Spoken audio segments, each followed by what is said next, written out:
ಕಣ್ಣುಗಳು ತಪ್ಪದೆ ದೇವರ ವಾಕ್ಯದ ಮೇಲೆ ನಿಮ್ಮ ಕಣ್ಣುಗಳು ಅಷ್ಟು ಪವರ್ಫುಲ್ ಆಗಿ ಅದ್ರಲ್ಲಿ ಕುತ್ಕೋಬೇಕು ಮಕ್ಕಳು. 5 ಕಿಲೋಮೀಟರ್ ದೂರದಿಂದ ಹದ್ದು ತನ್ನ ಬೇಟೆಗಾಗಿ ಕಣ್ಣು ತೆಗೆಯುತ್ತದೆ. 5 ಕಿಲೋಮೀಟರ್ಸ್ ಏರೋಪ್ಲೇನ್ ಡಿಸ್ಟೆನ್ಸ್ ಅಲ್ಲಿ ಇರುತ್ತೆ ಹದ್ದು. ಅಲ್ಲಿಂದ ಹದ್ದು ಭೂಮಿ ಮೇಲಿರೋ ಕೋಳಿ ಮರಿನ ಕಂಡಿಡಿಯುತ್ತೆ. ಅಷ್ಟು ಪವರ್ಫುಲ್ ಆಗಿ ಅದು ಕಂಡಿಡಿಯುತ್ತೆ. ಅಷ್ಟೇ ಪವರ್ಫುಲ್ ಆಗಿ ಈ ಡಿಸ್ಟೆನ್ಸ್ ಅಲ್ಲಿ ಈ ಕೋಳಿ ಮರಿ ಇನ್ನೇನ ಬಿಲಕ್ಕೋಗಿ ಆರಬೇಕು, ಅದು ಹೋಗಿ ಅಲ್ಲಿ ಬಚ್ಚಿಕೊಳ್ಬೇಕು.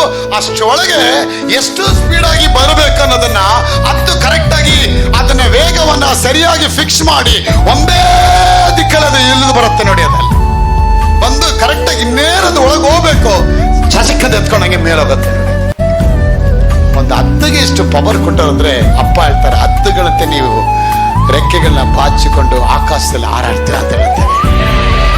ಹಗ್ಗಗಳಂತೆ ದೇವರು ಬ್ಲೆಸ್ಸಿಂಗ್ ಮಾಡ್ತಾರೆ. ಅಪ್ಪ ನಿಮ್ಗೆ ಅಂತ ಶಕ್ತಿ ಕೊಟ್ಟು ನಿಮ್ಮ ದೃಷ್ಟಿ ಎಲ್ಲಿರ್ಬೇಕು ಅವುಗಳ ಮೇಲೆ.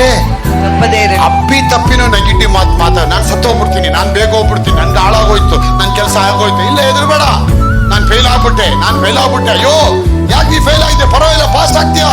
ಯಾರ ತಂದೆ ಹಂಗೆ ಹೇಳ್ತಾ ಇದ್ದ, ಮಗನಿಗೆ ಹೇಳ್ದ, ಹೋಗಿ ತನ್ನ ತೋಟ ಕರ್ಕೊಂಡೋದ, ಕಬ್ಬಿನ ತೆರೊಳಗೆ ಕರ್ಕೊಂಡೋದ. ಒಂದೇ ಒಂದು ಗಿಡ ಕೆಟ್ಟೋಗಿತ್ತು. ಒಂದು ಗಿಡ ಕೆಟ್ಟೋಗಿದ್ದಕ್ಕೆ ಅವನು ಹೇಳ್ದ ಕೆಲಸದವ್ರಿಗೆ, ಎಲ್ಲ ಇಡೀ 2 ಎಕರೆ ಜಮೀನಿರೋ ಎಲ್ಲಾ ಕಬ್ಬು ಗಿಡಗಳನ್ನ ಸುಟ್ಟಾಕ್ಬಿಡಪ್ಪ ಅಂತ ಹೇಳ್ದ.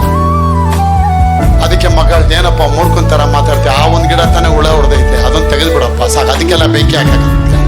ಅದೇ ಮಗ, ನಾನು ನಿನಗೆ ಹೇಳ್ತಾ ಇದ್ದೀನಿ, ಒಂದು ಸಬ್ಜೆಕ್ಟ್ ಅಲ್ಲಿ ತಾನೇ ಫೇಲ್ ಆದೆ ನೀನು, ಜೀವನನೇ ಕೆಡ್ಕೊಳ್ತೀನಿ ಅಂತ ಹೇಳ್ತೀಯಲ್ಲ ಮಗ. ಒಂದು ಸಬ್ಜೆಕ್ಟ್ ತಾನೇ ಫೇಲ್ ಆಗಿದ್ಯಾ, ಜೀವನದಲ್ಲೇ ಕರ್ಕೊಂಡೋಗಿ ಸುಟ್ಟೋಗಿ ಬಾವಿ ಸದೋಗ್ತೀನಿ ಅಂತಿದ್ಯಲ್ಲ. ಅದಕ್ಕೆ ನಿಂಗೆ ಎಕ್ಸಾಂಪಲ್ ತೋರಿಸ್ತೆ ಮಗ. ಇಡೀ ದಿನ ಸೋದೆ ನಿಮ್ ಮೂರ್ಖ ಅಂತ ನನಗೆ ಹೇಳ್ತಿದ್ಯ, ನೀನೆಷ್ಟು ದೊಡ್ಡ ಮೂರ್ಖ ಮಗ. ಏನೋ ಒಂದು ಆಯ್ತಾ, ಅಯ್ಯೋ I all lost all that my MD show, I lost that medical seat, ಅಯ್ಯೋ I don't know to live anymore. That's what you are fixing your heart. I'll tell you, God is a different way to bless you, my daughter. Amen. Hallelujah.